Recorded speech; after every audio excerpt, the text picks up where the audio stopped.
10th पास के लिए all India vacancy निकल गई है, मेल एंड फीमेल दोनों के लिए। तो अगर आप 10वीं पास है, अगर आप 10th पास है, ठीक है, इंडिया में कहीं से भी है, मेल हो या फीमेल हो, तो आप इस वैकेंसी के लिए अप्लाई कर सकते हो। ठीक है, ये वैकेंसी कहाँ से निकली है, इसकी क्या क्वालिफिकेशन है, हर कुछ आपको बताएंगे। ये वैकेंसी जो निकली है ये आपका यहाँ पर दिल्ली की तरफ से यहाँ पर निकाला गया है ये वैकेंसी, जिसको बोलते हैं DSSB MTS 10th पास ये वैकेंसी है, जिसका फॉर्म अप्लाई का डेट जो है 17 दिसंबर से आपका फॉर्म अप्लाई हो रहा है, और लास्ट डेट जो फॉर्म अप्लाई करने का है 15 जनवरी 2026 तक आप यहाँ पर फॉर्म अप्लाई कर सकते हैं। ठीक है, लेकिन लास्ट डेट का वेट नहीं करिएगा। पोस्ट का नाम है मल्टीटास्किंग स्टाफ। मल्टीटास्किंग स्टाफ का मतलब होता है कि आपको ऑफिशियल वर्क करना रहता है। आप इसको एक तरह से क्लर्क की तरह ही समझ के चल सकते हैं। पुराना जमाने के समय जैसा नहीं कि प्यून के जैसा कराया जाता है, अभी आपको ऑफिशियल वर्क ही मिलता है मल्टीटास्किंग स्टाफ के अंदर। अलग अलग डिपार्टमेंट में, जैसे कि एक्साइज डिपार्टमेंट में आपका मल्टीटास्किंग का है, लेबर डिपार्टमेंट, ड्रग, अर्बन, ठीक है, तो इस तरह जो एनसीसी डिपार्टमेंट, तो जो अलग अलग डिपार्टमेंट आप देख रहे हैं, registrar, cooperative department, administrative department, तो अलग अलग डिपार्टमेंट में एमटीएस की वैकेंसी है। और टोटल वैकेंसीज की अगर बात करें, ठीक है, किसी डिपार्टमेंट में 30 है, किसी डिपार्टमेंट में 93 है, और टोटल वैकेंसीज हमारी जो है 714, कितना 714 वैकेंसीज टोटल यहाँ पर एसएससी एमटीएस की है अलग अलग डिपार्टमेंट में। और ये जो डिपार्टमेंट आप देख रहे हो ना, ये आप पोस्ट प्रेफरेंस में दोगे। किस में दोगे? Post preference. पोस्ट प्रेफरेंस का मतलब होता है कि मान लो कि पहला प्रेफरेंस आपने इसको दे दिया, दूसरा इसको दे दिया, तीसरा इसको दे दिया, तो आपके नंबर के हिसाब से आपको जो है वो डिपार्टमेंट आपको देखने को वहाँ पर मिलेगा। Online applications will be accepted. इसके लिए फॉर्म ऑनलाइन अप्लाई करना है, आप अपने मोबाइल से भी कर सकते हो या आसपास के कैफ़े में जाके वहाँ से भी अप्लाई कर सकते हो। किसी भी तरह की गलती नहीं करना है। जैसे कि इसमें एक्साइज डिपार्टमेंट में एमटीएस की ये वैकेंसी है, नंबर ऑफ वैकेंसी 31 है। इसके लिए क्वालिफिकेशन जो मांगा गया है सिर्फ 10th पास, सैलरी 18,000 से लेके 56,900 तक सैलरी यहाँ पर रहने वाली है पे लेवल 1 की।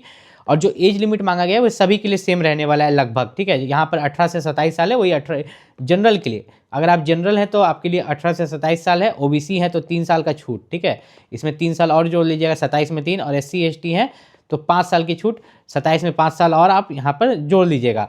तो यहाँ पर अगर बात करें सैलरी, आपको दिख रहा होगा 18,000, इतना कम सैलरी नहीं है ये। 18,000 ये बेसिक पे होता है। ठीक है, इसमें आपका डियरनेस अलाउंस जुटेगा, HRA जुटेगा, सब जोड़ जा के लगभग जो आपको मिलेगा यहाँ पर 35,000 से प्लस सैलरी आपका जो है फर्स्ट मंथ रहने वाला है।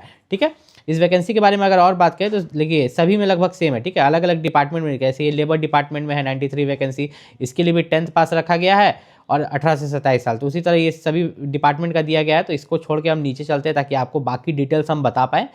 तो यहाँ पर अगर हम लोग सबसे पहले एक चीज़ को देखें कि आपका एजुकेशन क्वालिफिकेशन है जो 10th पास है, ठीक है, उसके लिए एक समय दिया गया है, लास्ट डेट, फॉर्म अप्लाई का लास्ट डेट से पहले, फॉर्म अप्लाई का लास्ट डेट से पहले जो है आपका यहाँ पर ये हो जाना चाहिए, आप 10th पास हो जाना चाहिए 15 जनवरी 2026 से पहले।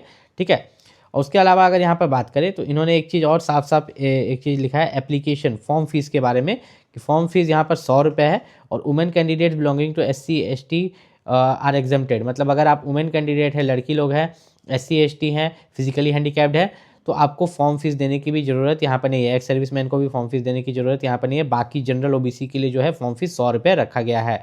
यहाँ पर जो एग्ज़ाम होगा, एग्ज़ाम आपका यहाँ पर होगा 2 घंटे का, जिसमें 200 क्वेश्चन होंगे, 200 मार्क्स का। ठीक है, ऑब्जेक्टिव होगा, क्या होगा, ये ऑब्जेक्टिव एग्जाम होगा, इस चीज़ का याद रखिएगा।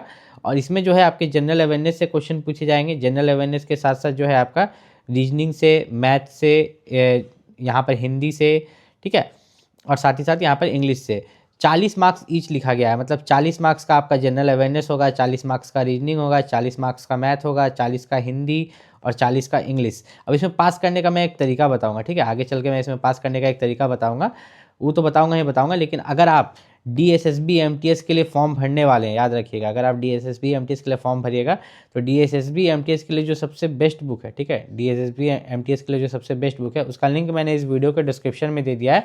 वहाँ से जाके आप DSSB MTS का बुक को परचेस कर सकते हैं। ठीक है, उसके अलावा अगर हम यहाँ पर बात करें तो इन्होंने लिखा है कि एग्ज़ाम सिर्फ आपका हिंदी और इंग्लिश लैंग्वेज में होगा, किसी अदर लैंग्वेज में यहाँ पर एग्ज़ाम नहीं कराया जाएगा। Minimum qualifying marks for the written examination भी आपको यहाँ पर लाना पड़ेगा, लेकिन एक कट ऑफ ही जाता है। नेगेटिव मार्किंग 0.25 रहेगा, मतलब 4 क्वेश्चन गलत कीजिएगा तो 1 मार्क्स कट जाएगा। ठीक है, 4 क्वेश्चन गलत करने पर 1 नंबर कट जाएगा, 0.25 का आपका नेगेटिव मार्किंग है। यहाँ पर लिखा हुआ skill test, driving test, trade test will be taken as per the requirement of the job. ठीक है, तो आप मल्टीटास्किंग स्टाफ है तो आपको किसी तरह का काम यहाँ पर आना ही चाहिए। ठीक है, कोई ना कोई काम, और सिर्फ वो मैटर नहीं करता, मेन आपका एग्जाम निकालना यहाँ पर मैटर करता है।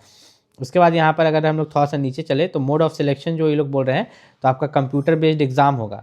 ठीक है। कंप्यूटर बेस्ड एग्जाम पर आपका यहाँ पर सिलेक्शन होगा। कंप्यूटर बेस्ड एग्जाम जो मैंने आपको बताया था उसमें जो मार्क्स आप लाइएगा उसी पर आपका सिलेक्शन होगा। आपका आंसर की भी यहाँ पर निकलेगा, एग्जाम के बाद आंसर की भी देखने को मिलेगा। जो मिनिमम क्वालिफाइंग मार्क्स ये बोल रहे हैं कि जनरल के लिए 40% होना चाहिए, ओबीसी के लिए 35%, SC ST और PH कैंडिडेट के लिए 30%, ठीक है, और एक्स सर्विसमैन के लिए 5%। तो ये जो ओबीसी का ये लोग बोल रहे हैं, ओबीसी SC ST EWS, तो आपके पास जो है दिल्ली का, किसका, दिल्ली का जो है सेंट्रल लेवल कास्ट सर्टिफिकेट होना चाहिए, ठीक है। यहाँ पर जो दिल्ली के लोग हैं उन्हीं को रिजर्वेशन मिलेगा। जो अदर स्टेट से अप्लाई करेंगे वो जनरल कहलाएंगे। क्या कहलाएंगे? जनरल। अब बाकी जो दिल्ली के रिजर्व्ड कैटेगरी का अप्लाई कर रहे हैं तो उनका भी फॉर्म अप्लाई के लास्ट डेट से पहले ओबीसी SC ST और EWS का कास्ट सर्टिफिकेट बना हुआ होना चाहिए। इस चीज़ का आप खास ख्याल रखिएगा। देखिए अगर आप SC ST OBC ex serviceman किसी से भी आते हैं, ठीक है, तो आपका जो है लास्ट डेट से पहले जो आपका सर्टिफिकेट है, ठीक है, सेंट्रल लेवल कास्ट सर्टिफिकेट, वो आपका बना हुआ होना चाहिए। There will be no waiting list, ठीक है, इसमें वेटिंग लिस्ट नहीं रखा जाएगा। इन्होंने पहले ही बता दिया है, पहले ही क्लियर कर दिया कि जितना बच्चा का होगा, हम लोग कोई वेटिंग लिस्ट यहाँ पर नहीं रखने वाले। बची हुई वैकेंसीज हम लोग जो है अगले साल यहाँ पर निकालेंगे। उसके अलावा अगर हम लोग नीचे चले तो इन्होंने और भी डिटेल्स दिए हैं जिसके बारे में हम लोग यहाँ पर जान लेते हैं। तो यहाँ इन्होंने दिया है कि जो बोर्ड का डिसीजन होगा वही फाइनल होगा सिलेक्शन के समय, ठीक है। बोर्ड का डिसीजन जो होगा वही यहाँ पर फाइनल होने वाला है सिलेक्शन के समय, और कोई डिसीजन फाइनल नहीं हो सकता। अब मैंने बोला था कि लास्ट में मैं आपको इस वैकेंसी के बारे में एक टिप भी देने वाला हूँ, DSSB MTS के बारे में, ठीक है। इस वैकेंसी के बारे में मैं आपको एक टिप दूंगा जो कि आपको यहाँ पर बेनिफिशियल होने वाला है एग्ज़ाम को लेके। अभी आप जो तैयारी करोगे, देखो कुछ नहीं है, यहाँ पर इंग्लिश से आपके 40 क्वेश्चन है, ठीक है, जो कि आपको 40 में कोशिश करना है 35 लाने का। हिंदी में 40 में कोशिश करना है 40 लाने का, भले 40 नहीं आए 38 आ जाए, ठीक।